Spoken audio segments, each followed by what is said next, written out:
dijadikan bahan survei. Ini apa-apaan? Ya, ini kan lucu-lucuan kalau saya bilang kan. Ini kan tidak.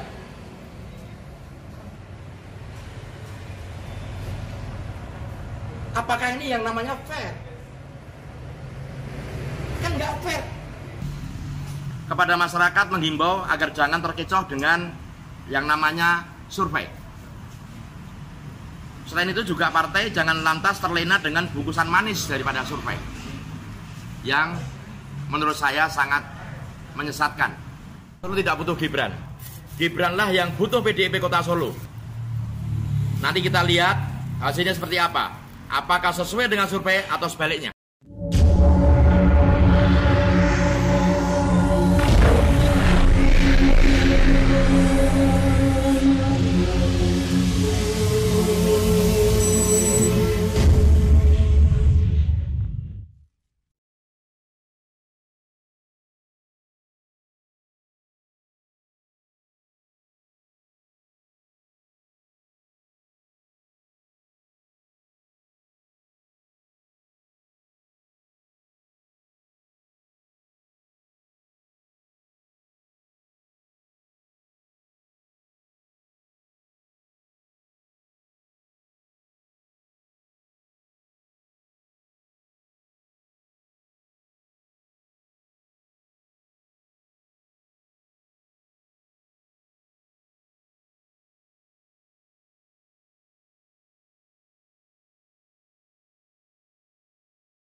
Purnomo kan dengan Teguh, tidak dengan Gibran. Ya, lalu kita melihat lagi.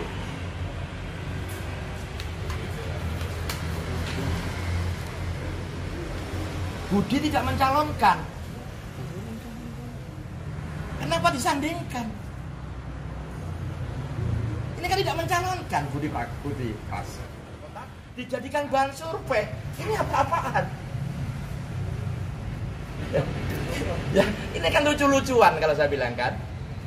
Budi Pras itu tidak mencalonkan wakil dan tidak mendaftarkan. Tetapi di sini tidak digandengkan dan selalu Gibran yang berada di nomor 1 sebagai wali kota.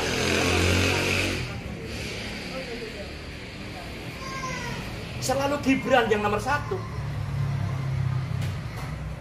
Seharusnya kan Purnomo menjadi nomor 1 berdampingan dengan Teguh. Ini kan tidak. Ini kan Purnomo lah Gibran, Budi Pras Gibran, Teguh Gibran. Purnomo mana wali kotanya? Apakah ini yang namanya fair? Kan nggak fair. Purnomo itu mencalonkan wali kota loh, bukan wakil wali kota. Adanya survei sampai 3 kali yang kemudian disusul pernyataan sikap dari kelompok pendukung calon yang belum jelas kemampuannya dalam memimpin rakyat Solo ini membuktikan bahwa saat ini sedang berlangsung penggiringan opini publik di masyarakat Kota Solo. Agar rekomendasi DPP PDI Perjuangan tidak jatuh kepada pasangan Purnomo dan Teguh. saya sebagai simpatisan dan inisiator pendiri Relawan Garuda, Gerakan Rakyat untuk Daerah Kota Surakarta, yang di dalamnya ada 52 elemen, kelompok elemen masyarakat. Ada 52 kelompok elemen masyarakat pendukung Purnomo Teguh sebagai wakil wali kota dan wakil wali kota Surakarta di Pilkada 2020 yang akan datang, berharap kepada pihak-pihak tertentu yang tidak senang dengan Purnomo dan Teguh jangan kerap memutar balikan fakta akan kondisi real yang ada di masyarakat Kota Solo. Sedikitnya ada dua hal yang membuat survei tersebut dinilai atau saya nilai kurang tepat dan tidak sesuai dengan kondisi real yang ada di masyarakat Kota Solo. Yang pertama, kami menilai bahwa survei itu tidak sepenuhnya merepresentasikan mayoritas warga Solo meski disebut respondennya dari DPT.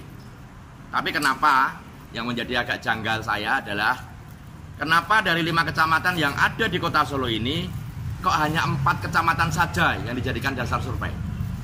Yang satu yaitu Jebres tidak dimasukkan dalam survei yang dilakukan oleh lembaga survei tersebut. Selain itu dari simulasi yang dilakukan terkesan sangat memaksakan dan menggiring opini publik kepada salah satu bakal calon wali kota. Semestinya kalau mau fair, kalau survei itu mau fair, juga memasukkan Purnomo sebagai calon wali kota.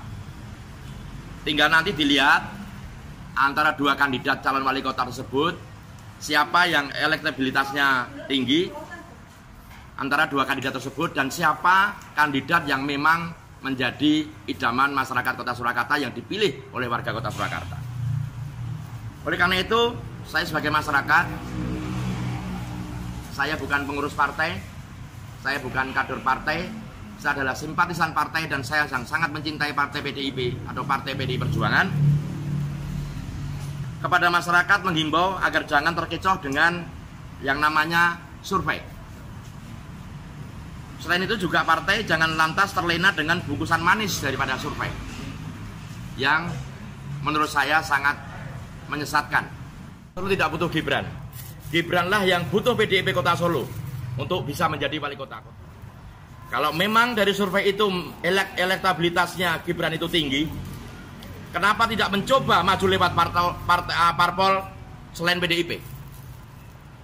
Ya. Nanti kita lihat hasilnya seperti apa. Apakah sesuai dengan survei atau sebaliknya? Ini apa-apaan? Ini kan lucu-lucuan kalau saya bilang kan. Budi Pras itu tidak mencalonkan wakil dan tidak mendaftarkan.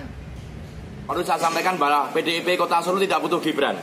Gibranlah yang butuh PDIP Kota Solo untuk bisa menjadi wali kota. Kalau memang dari survei itu elektabilitasnya Gibran itu tinggi, kenapa tidak mencoba maju lewat parpol selain PDIP? Ya. Nanti kita lihat hasilnya seperti apa. Apakah sesuai dengan survei atau sebaliknya? Purnomo, beliau saat ini adalah figur yang paling tepat untuk memimpin Kota Solo. Kenapa? Karena sudah selama 2 periode Pak Purnomo menjadi wakil daripada Pak Epek Hadi Rudiatmo memimpin Kota Solo sebagai wakil wali kota. Secara logika, beliau lebih berpengalaman dalam memimpin. Beliau lebih tahu dalam sistem pemerintahan Kota Solo. Beliau lebih paham tentang Kota Solo. Beliau lebih tahu cara-cara organisasi dalam sebuah organisasi. Dan beliau adalah menurut saya adalah yang paling pantas memimpin Kota Solo. Satu lagi alasannya, Pak Purnomo adalah figur pemersatu antara kelompok nasionalis dan kelompok religius. Ini perlu menjadi informasi kepada semuanya bahwa Solo membutuhkan seorang figur yang bisa menyatukan antara kelompok nasionalis dengan kelompok religius. Ini sangat penting. Oleh karena itu, figur seperti Pak Purnomo itulah yang saat ini sangat dibutuhkan oleh warga Solo, di mana penduduknya Kota Solo adalah penduduk yang sangat majemuk. Jadi kami berharap kepada DPP PDI Perjuangan, jangan silau dengan hasil survei yang sangat kentara mendikte parpol dan membuat opini menyesatkan. Dan kami juga berharap kepada yang terhormat Ketua Umum Ibu Megawati Soekarno Putri bisa menjatuhkan rekomendasinya kepada Bapak Purnomo dan Teguh Prakoso untuk memimpin Kota Solo yang akan datang di dalam Pilkada 2020 yang akan datang. Terima kasih.